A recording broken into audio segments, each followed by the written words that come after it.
Never I mind. don't believe that stuff anyway. That's What, like- left and right brain? Yeah, I'm sure it has something. What about right and wrong brain? I know a few wrong brainers. Yeah, my brain's been wrong for a long time. Hey, we finally get to see one of the scuba divers. Why Look are at they that. down there? A couple of them. What if they wake up Nessie? I don't know. I don't know. These guys are taking a lot of risks down there at this depth with those sea monsters. I mean, it's easy to take this for granted, but this is some very serious engineering. These guys have got to do what they're doing right. And also, what kind of risk are they at right now underwater like that? Alan, do you know? No, I don't know. I know one thing that I didn't. Last year I found out they were very, very cold by the end of the evening. 8 hours even in that kind of water, eventually your body temperature starts dropping. Yes. The wetsuit is wonderful for an hour or 2 hours, but these guys are in there like for 6 hours. Also, they're going to be suffering from plasmolysis. You know, like when you wash the dishes and stuff, sometimes your fingers... Or your hands turn to prunes. They'll start to turn into prunes. Yeah. I had this problem in Antarctica. Like, my hands began to shrivel up so bad. I mean, it was so painful. I mean, the skin would actually split and start to bleed. So you got to be careful about the environment. Yeah, but that's why I think they have 4 scuba divers now, so they can take breaks. In case one or two die, then they have enough. Okay, that's good to know. You have spares in case Nessie gets... Yeah, he eats one of them, yeah. If we run out of bait. Oh, gosh, I hope not. Yeah, but my wife made a bunch of peanut butter and jelly sandwiches and earns a coffee out there, so they're partying it up. Say peanut butter jelly time? Yeah, well, if you need one, but... Sorry, that's a song. Okay. Yeah, go ahead. The thing about FIRST is that the students are always reminding me of things like how I lose the game. Like, I don't know, why do I lose the game? I hear this all the time now. But the other thing they do is they dance and they bring you whatever's currently going on in their culture, which is a culture very different from the culture that I had when I was going to school. What have they got now? That's the triangular thing? Thing is a technical term. Thermohelioscopic integrated numerical gyration is what thing stands for. That's one of the stands for the base. I'm trying to see what the shape is. It might be the triangular one. It is triangular. Yeah, because they have them at different altitudes, and obviously the triangle's harder to set in, so you get more points. So if you integrate over a triangular base, what kind of shape do you get? Say again? If you integrate over a triangular base, if you have a function for a triangle, integrate, what do you get? It could be a pyramid or a tetrahedron, depending on what you're dealing with. But remember, a function, no 2 points could be in the same, y-axes. We'll go back to you now. I forgot that. No, actually, that's cool. It's this function. What's your function? It's all about the math. And as a typewriter pyramid can probably tell you, they've done a lot of math. Not every team has gone into depth and detail as they have, but they've done a lot of calculations, and they've really done a superb job of engineering it. So we'll see later some of the teams they've mentored. So it's very easy to take. They made it look easy. And I got to tell you, there's a lot of stuff in this that's very difficult. That's one of the traps of this competition as well as the first one. They give you so many things to do, you're so tempted to attempt all of them. And as you watch the night goes on, there'll be a number of failures. And often the failure is because the simple stuff wasn't done right. Once again, it's a little bit of water leaking in your camera, something that you could have tested and worked on for quite a while. Sometimes you've tested it works, but the pressure gradient at some point fails. That's right. Many of these robots were done in pools of maybe a depth of 10 or 12 feet. So the pressure, bathtubs. Yeah, bathtubs. The pressure at that depth is nominal, but now they're going down to 20, 25 feet. And at that point, the pressure is much greater. So it's very difficult for them to test their robots at that pressure without having access to a pool of this size.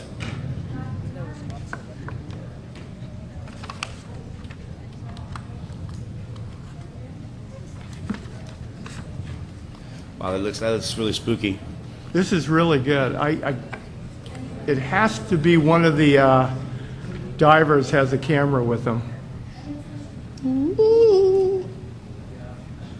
Yeah, this is a diver's camera looking at the ROV. That is really cool. That is really cool. It looks like he's going to one of the bait bases that's on the bottom of the pool. Wow.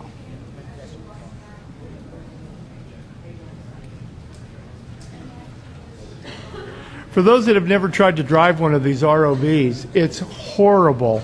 It's if you can think of driving on ice, just because you turn doesn't mean you turn. Your momentum's carrying you straight, and it's going to be a while before you even start turning. Well, it's the same thing underwater. You don't have that friction that your tires normally would have. There are no brakes. If you want to stop, just turning off the motors doesn't stop you. You keep on drifting. Yeah, So you have to kick it in reverse. It's like physics. Physics, you get the three Bingo. laws of motion. Who invented the three laws of motion? An object at rest will stay at rest. An object in a direction will stay in a direction. Anybody remember who came up with that? Anybody? Type. It was either somebody said either Newton or a typewriter repairman.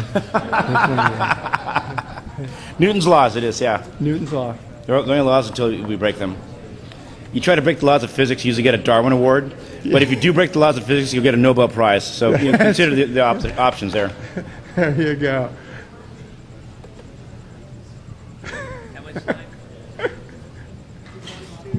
I try to encourage the students to break the laws of technology because those are mostly made by men and women, and they're created by our own mental limitations. So.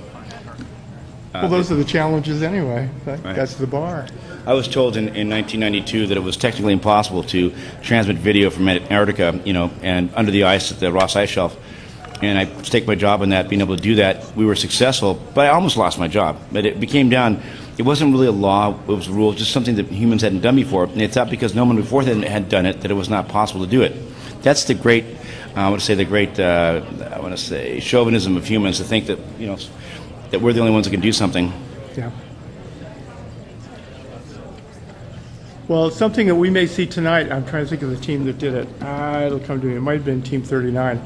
Their torpedo, they were going to control by radio waves. Wow. Well, you can't do that underwater unless it's, very low frequency. Right, Because we just all know that. In other words, it attenuates. And they're doing, too much attenuation, 27 megahertz. Not going to. Well, they got it working about 10, 15 feet. With enough power, you can still It communicate. wasn't doing enough power. But at some point, you're It gonna wasn't. They couldn't get it to work reliably all the time.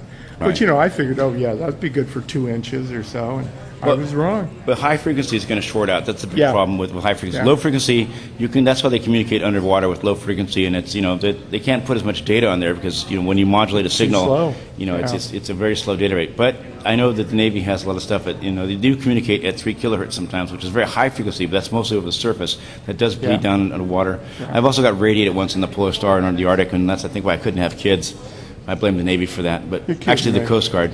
No, I did get radiated. How'd I'm that serious. happen? Well, they have something called emergency war orders, and that's what the Navy does an exercise every so often where they will simulate that we've gone to some kind of war, usually a nuclear war. And at that time, the Coast Guard becomes part of the Navy, and so they have these communication devices. They power up, and you could be out there working, and all of a sudden you get this warm, fuzzy feeling. It's because there's this tall, frequency that's doing shortwave radio, just kind of moving through your body. So you have to be at least a meter away. Any closer than that, it's ionizing radiation. And one of the guys I work with, I'm serious, his kid had 6 fingers. On the white marks, like facing Seriously. directly out of the pool. If I can get Well, I was in the Navy, and it was like in the 60s. And, the radar manuals, they'd open it up, especially for the people in the Arctic, up in the dew lines up there. They said, don't stand in front of the reflectors just to warm up. Because they go up there and toast themselves up. Yeah, my boss used to do that. Yeah. I could tell you some Now story we about call that. microwave ovens. I'll tell you a story about that, and I don't want to interrupt what these kids are doing. So I have proof now that women are stronger than men, and They're going for the red switch. Okay. That's When I was in Antarctica in '92, 25 minutes, 10 to go. they had we built this high-speed communication dish, which basically was able to send information back to geostationary orbiting satellites. And at this time, I went to walk in front of it, and they grabbed me, pulled me back, said, "Don't walk in front of that. If you do,